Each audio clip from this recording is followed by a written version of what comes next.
that it kind of filters out the blood to pass into the proximal convoluted tubule, which is the beginning of the filtration process right there. So we always track down the glomerulus, then we would know the different names for the tubule. So again, the afferent is the inflow of blood reaching into the different capillaries, which is a tuft of capillaries, and this whole thing is called the glomerulus.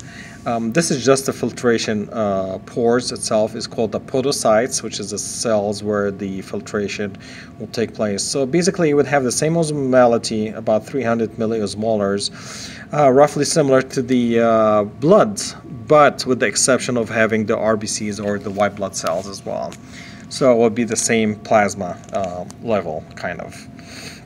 Alright, so basically you would have different fluid passing into the proximal convoluted tubule. So once we have the filtration process takes place, it looks like a capillary, then we would have the efferent moving out. So the efferent, it is an artery, okay, and it's moving out. So it's the blood that's flowing outside the renal corpuscle or the Bowman's capsule. So the inflow is the afferent glomerulus, then it passes out through the efferent tubule. Okay, now what is this? This is basically the distal convoluted tubule itself, and that's the macula densa.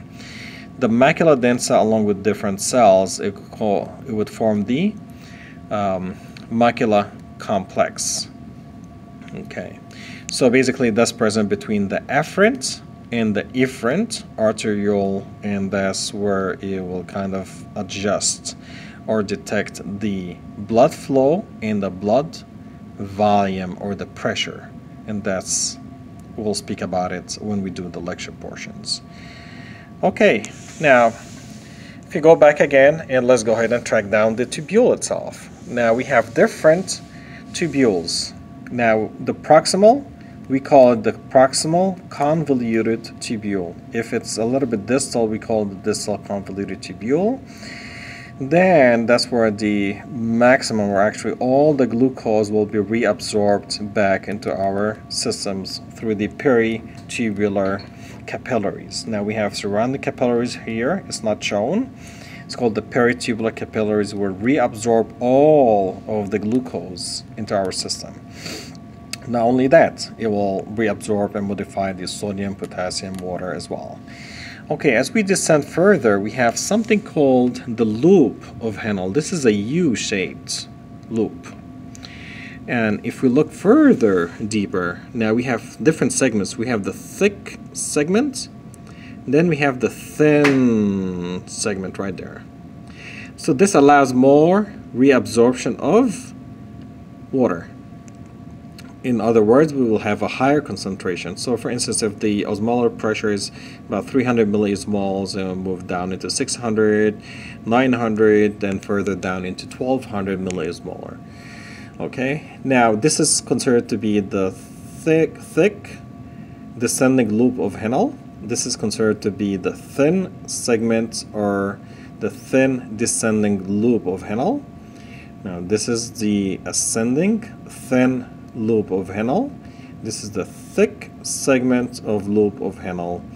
Now the descending portion is more permeable to water, but the ascending segment is less or not permeable to water, but it will be more permeable to the ions, which is basically sodium. So that's where the reabsorption of sodium, and again the milliosmolar pressure will move from 1200 into 900 into 600, and that's where the dilution process will take place according to the electrolytes that we need within our body. Alright, now within the distal convoluted tubule, again, it's according to the ADH or the antidiuretic hormones or different hormones within our body. Hey, if the patient is bleeding or they need excess, or if the patient is actually dehydrated for having less consumption of water, then they would absorb or reabsorb more and more water, decreasing the level of urine formation. That's why whenever we're dehydrated, our urine will be kind of more concentrated, the volume will be less, and the color would be dark or amber, dark yellow color. versus drinking lots of water. It will flush away the toxins outside as well. Now keep in mind, this is the level where urea, creatinine, uric acid, basically those are being different toxins that's being formed within the body, will be excreted in the urine process. Okay, so this is called the discoconvoluted tubule, and this is called discoconvoluted tubule. All of them, they will come along with the collection agency, so we call it the collecting tubule. See over here, distal, distal, distal, distal, and this is just the main pipe that would kind of drain the excess urine formation, and eventually it would open up into the papilla itself, and that's where the pores would open up into the minor calyces. So this is a magnification for the minor calyces, which is right here, just number 11.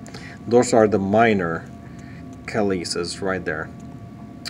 Okay, now the minor calyces will come in together as well, and eventually the minor calyces will open up into a major calyces. So that's where the major calyces, see over here the pores is coming in from the pyramid or the papilla itself. So this is the major calyces, and eventually it will be collected within the renal pelvis and being expelled outside within the ureter, and eventually the ureter will come along and store the urine into the urinary bladder, and that's where the collection takes place. Okay, so we spoke about the arteries, we spoke about the veins in brief as well. And we spoke about the filtration process, how it takes place through the proximal and the distal convoluted tubule. Now, let me go ahead and speak about the adrenal glands or the supraadrenal gland. Different authors, they like using different names, and all of them are correct. Now, you guys recall that we spoke about the adrenal artery, it's red, and the adrenal vein, it's blue. That's where the drainage process. Now, we spoke about the medulla of the kidneys itself. It's about 80% of the kidney, while the cortex is about 20%. Now, usually the medulla is the inner portion. Okay, so again here within the adrenal glands, okay, the outer portion is the capsule itself. Then we have the cortex, and within the inner portion we have something called the adrenal medulla. So this is called the adrenal or the supraadrenal medulla. And basically that's where the excretion of the, or actually this is a neuronal functional unit that will take place through the sympathetic stimuli. So we would have different nerves from the autonomic nervous system passing along here, and that's where the sympathetic stimulation takes place. And we have very important hormones, which is called the epinephrine and norepinephrine, and that's what we use for fight or flight. So basically that's when your adrenaline levels is kind of elevated. That's what would lead to the increased elevation of the heart rate, the blood pressure, the muscle tone. It would stimulate the mydriasis, or the dilatation of the pupil itself, through the dilator pupillae muscle. Not only that, it would inhibit the gastrointestinal peristalsis and the urinary reflexes. That's why we don't feel like going to the bathroom in case of an emergency as well. Okay, so what about the outer zone? It's the cortex itself, and we have 3 different layers for the cortex. As we see, we have 2A, B, and 3, and C actually. So we call it into different zones. So this is called the zona glomerulosa, and the second one is called zona fasciculata, and the last but not least is called the zona reticularis. So let's go ahead and talk about them briefly. So briefly, the zona glomerulosa is more responsible about secreting aldosterone or mineralocorticoids, and basically plays a major role through the blood pressure adjustment as well, electrolytes, and is being controlled by the angiotensin II. Alright, so without going into further details, just briefly, we have something called the angiotensin 1 and the ACE, actually, which is an enzyme that's present within the lungs. Basically, this is kind of being detected by the decreased blood flow and blood pressure within the macula densa, and eventually that will be secreting the renin. Renin would kind of act upon the angiotensin 1, converting it into angiotensin 2 by an enzyme called the angiotensin converting enzyme within the lungs itself. So the whole process kind of links somewhere between the blood pressure within the kidneys and the lungs. So please keep in mind, ACE, or angiotensin converting enzyme, is present within the lungs, which is the pulmonary circulation, and that's what will kind of increase the blood pressure by converting the angiotensin 1 into the angiotensin 2. Okay, and eventually it will kind of lead to the vasoconstriction, which is narrowing down of the arteries. Once we have narrowed more arteries down, then that's where the pressure is kind of increased. Okay, now the second layer, which is called the major thing over here, it's called the zona fasciculata. This is very important in our daily activities. Keep in mind that this is being released through the downtime, somewhere between 4 and 6 a.m. every single day, and basically this is the cortisol or the glucocorticoids, and it's considered to be an anti-stress hormone. So not only that, it helps kind of regulate and modify the glucose and fatty acid metabolism within the body. Now this is being controlled by the ACTH, or the adrenocorticotropic hormone, being released from the pituitary glands, and basically, or precisely, it will be the anterior pituitary lobe. Okay, last but not least is the zona reticularis, which is right there, the kind of reddish margin right here, and this is basically to secrete the androgens for male and female, which is a sex hormone, and the cortisol as well. So again, it would act upon the anti-stress and puberty, and this is being controlled by the ACTH within the pituitary glands. And there's a relationship as well, definitely, with the hypothalamus. Now keep in mind, the hypothalamus is superior and kind of controls the pituitary gland as well. I'll definitely speak about it when we speak about the endocrine system. Alright, so what is the yellow thing over here? This is just the perinephric fat. This is just a fat tissue right there.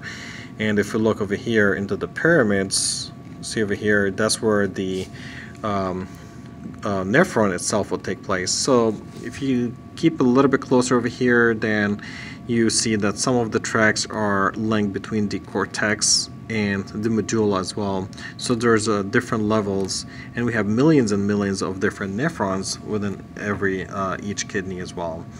This is a very fine structure, very critical to kind of protect our kidneys and flush it usually with water. Unfortunately, if the kidneys are down, we have an acute shutdown or acute renal failure, and we have something called the chronic renal failure. And that's secondary to lots of things. One of the things, if we have hypovolemic shock secondary to an emergency situation where people have car injury or lots of bleeding or excess bleeding, it will shut down because there's less inflow of blood. Then eventually this will be clotting out and it will damage the kidneys. Not only that, the medication that we consume, it goes into our kidneys as well, so it could be filtered throughout the kidneys or the livers. So that's why we refer to it as the renotoxic or hepatotoxic medication. And that's why whenever we read the pamphlet or know more about the medication, if it's a renal patient, we run something called the renal function test. So we detect the functions of the kidneys. Is it filtering properly or not? How do we do this? We do it through the urine analysis and detecting the level of proteins within urine, potassium, ions, magnesium, and definitely we don't want to see glucose or sugar in urine, because once we have sugar in urine, we would know that there's a defect within the kidneys. You guys recall that we have the proximal convoluted tubule. It would reabsorb all of the glucose that's being filtered throughout the glomerulus into the Bowman's capsule, will be all reabsorbed through the proximal convoluted tubule. Well, this is a brief video. Hopefully that this will be kind of benefits for you guys. Wish you best of luck, and you guys have a wonderful day. Please like our video. Thank you.